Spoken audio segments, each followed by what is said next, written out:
Calciomercato Inter, ieri si è chiusa finalmente la finestra estiva del calciomercato in Italia, ma non solo, anche nei principali campionati europei. In questo nuovo contenuto andiamo a vedere quanto l'Inter si è avvicinata agli obiettivi che si era prefissata ad inizio estate, dunque i famosi 60 milioni di euro da fare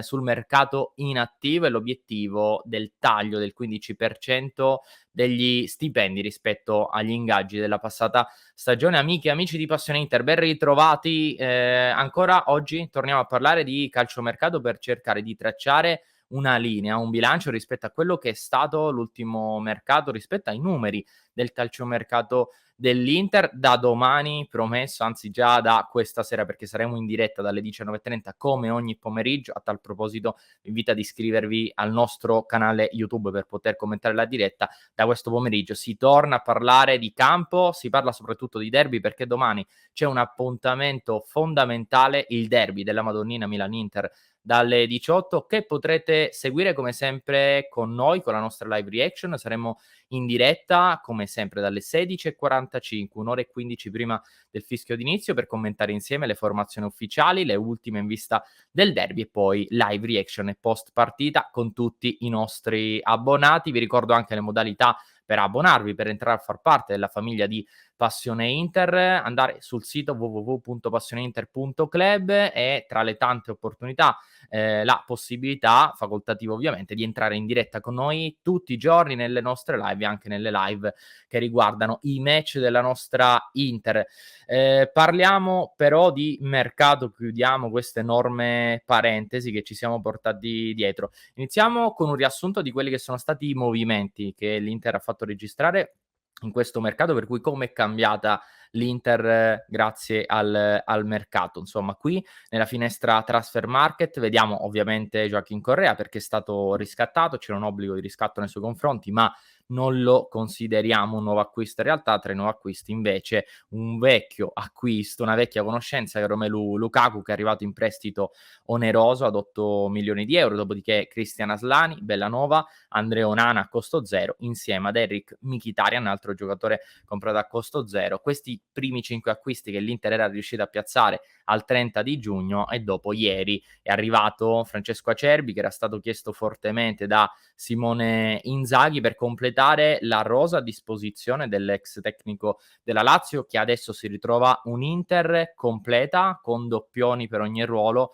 e appunto Francesco Acerbi va a prendere quello che era il posto di Andrea Ranocchia, diventando di fatti vice De Vrij, anche se, conoscendolo tatticamente, ne abbiamo parlato a lungo ieri nella lunghissima live che ha accompagnato i minuti finali del mercato, Acerbi può anche fare da vice Bastoni, visto che nella difesa 3 con Inzaghi ha giocato per diverse stagioni, ricoprendo non solo il ruolo che noi definiamo di vice De Vrij al centro della difesa, ma anche quello di braccetto, ovviamente con caratteristiche diverse, perché tecnicamente Bastoni è di un livello superiore rispetto ad Acerbi. Questi sono stati, ecco, gli acquisti che l'Inter ha piazzato, più importanti, che riguardano la prima squadra. Vediamo invece quelle che sono state le uscite, che ci serviranno per affrontare poi il tema dei numeri, per capire quanto l'Inter realmente si è avvicinata all'obiettivo 60 milioni di euro di attivo da fare dal mercato. Abbiamo, oltre ai nomi di Andrea Pinamonti e Casadei, dei quali abbiamo parlato tanto, perché l'Inter ha ceduto Pinamonti per 20 milioni di euro, mentre Casadei è stato ceduto al Chelsea per una cifra molto alta, 15 milioni di euro più 5 di bonus. Ovviamente noi in questa fase consideriamo solamente 15 milioni di euro, perché i bonus sono legati poi a determinati obiettivi che avevano concordato Inter e Chelsea al momento della cessione. A queste due cessioni, quindi un totale di 35 milioni di euro che l'Inter ha fatto dal mercato, dobbiamo aggiungere i 4 milioni di euro del riscatto di Gregorio. Era un obbligo di riscatto che aveva fissato l'Inter con il Monza in caso di promozione, più i 3,5 di Gravillon, più i 900.000 euro di Pirola, che è andato in prestito oneroso alla Salernitana dopo le 2 stagioni giocate in Serie B con la maglia del Monza. Quindi queste sono le operazioni più importanti che l'Inter ha fatto in uscita, e che hanno portato delle cifre utili per quello che è l'obiettivo dell'Inter. Dopodiché l'Inter ha salutato anche dei giocatori importantissimi, su tutti Van Perisic, che non aveva trovato l'accordo con il club nerazzurro nonostante gli sforzi dei dirigenti per il rinnovo del croato, un aumento che aveva offerto considerevole rispetto a quelle che erano invece le cifre che l'Inter aveva inizialmente pensato per Ivan Perisic, però ha scelto poi di andare a ritrovare Antonio Conte e di giocare per la prima volta in Premier League, che poi era il grande sogno che nutriva Ivan Perisic. Alexis Sanchez, Arturo Vidal, Mattias Vecino, Andrea Ranocchia, e queste sono state cessioni non banali, perché hanno poi portato dei risparmi considerevoli all'Inter, soprattutto se andiamo a guardare gli ingaggi, quelli che erano gli ingaggi di Alexis Sanchez e Arturo Vidal. All'ordo Sanchez, grazie ai benefici del decreto crescita, quindi comunque l'Inter risparmiava già qualcosina, all'ordo però Alexis Sanchez pesava oltre 9 milioni di euro, netti invece 7 milioni di euro. L'ingaggio netto di Vidal ammontava a 6,5, 8,5 invece l'ingaggio lordo, ma anche lo stesso Mattias Vecino, insomma, Andrea Ranocchia, giocatori che hanno portato dei risparmi. Ovviamente però i due cileni erano quelli che rispetto agli altri calciatori che sono andati via a zero erano i più pagati, anche Ivan Perisic in realtà, perché in questo caso l'Inter non usufruiva dei benefici del decreto crescita, quindi se consideriamo all'ordo era il giocatore che costava di più all'Inter, 9 milioni e 2 rispetto a 9 milioni e 1 di Alexis Sanchez. A netto invece 5 milioni di euro Perisic, come abbiamo già detto prima per Sanchez, erano 7 i milioni di euro netti che l'Inter riconosceva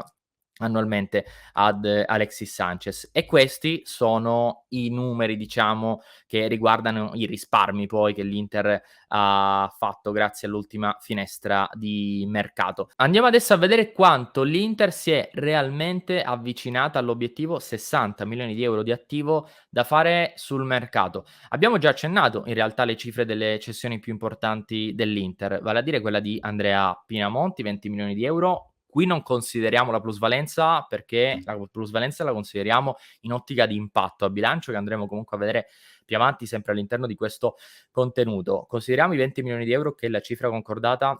per la cessione al Sassuolo. A questa dobbiamo aggiungere i 15 milioni di euro di Casadei, come ho già detto prima. Non consideriamo 5 di bonus, perché quelli eventualmente dovranno verificarsi in un secondo momento. A questi dobbiamo aggiungere i 4 milioni di Gregorio, 3,5 di Gravillon, 900.000 euro sono invece quelli che ha garantito il prestito oneroso di Pirola, per un totale di 43,4 milioni di euro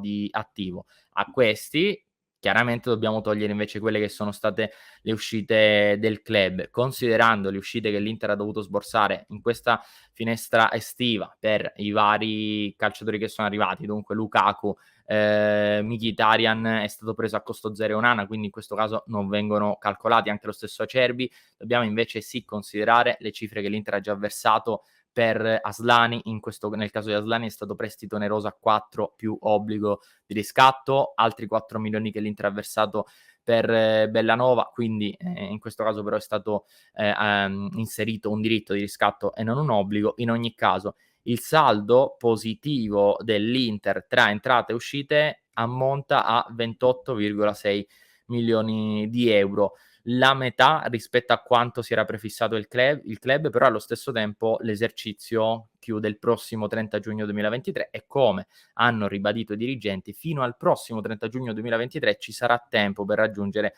questi 60 milioni di euro, quindi ci sarà la finestra invernale eventualmente a disposizione, o comunque il mese di giugno, per cercare di raggiungere questo obiettivo. In ogni caso dei passi in avanti si sono fatti, perché l'Inter è riuscita intanto a raggiungere 30 milioni di euro senza sacrificare big della propria rosa, quindi questo è sicuramente uno degli obiettivi che ha già raggiunto. Ovviamente tutti ci vorremmo ritrovare in una situazione diversa, in una situazione nella quale il club possa invece investire delle cifre più importanti e non dover fare i conti estate dopo estate per cercare di racimolare questi 60 milioni di euro. Però ecco, analizziamo quelli che sono i fatti, quelli che sono stati invece quelli che sono, diciamo, gli obiettivi del club nerazzurro. L'obiettivo per quanto riguarda il monte ingaggi era quello di ridurre di circa il 15%. Era comunque questo l'obiettivo, che è stato più volte sbandierato da parte del club nerazzurro in questa finestra di mercato. Anche qui però c'è tempo fino al prossimo 30 giugno 2023. Va detto però che non è stato ancora pubblicato il bilancio ufficiale, per cui le cifre esatte che riguardano gli ingaggi non sono in nostro possesso, ovviamente, però l'obiettivo 15% è stato avvicinato veramente tanto. L'Inter c'è quasi arrivata.